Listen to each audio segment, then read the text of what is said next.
When a bowl is broken in Japan, it's put back together with the cracks being filled with gold, creating a beautiful lining.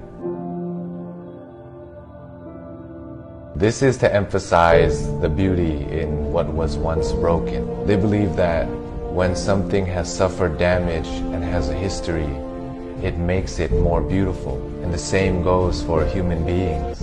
Everything that you've been through, everything that you're going through, doesn't make your life uglier, although it may seem that way when we're going through it. It's up to us to choose to paint our struggles with gold and make it beautiful. You are not broken beyond repair.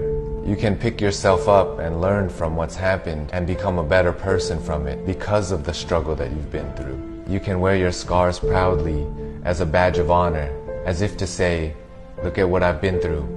It's made me who I am today, and I can get through anything life puts in front of me now. Nobody has had a perfect life, and nobody ever will. It's only up to us if we choose to paint our broken pieces gold and make it beautiful.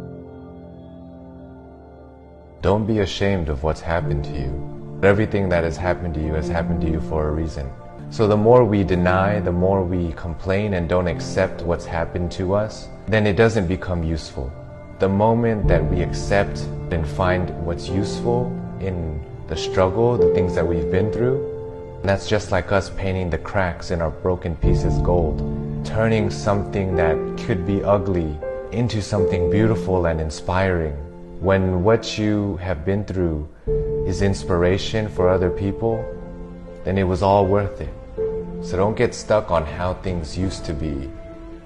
I once heard a quote that said, every next level of your life will demand a new you. And sometimes it takes being broken in order to become that new version of yourself.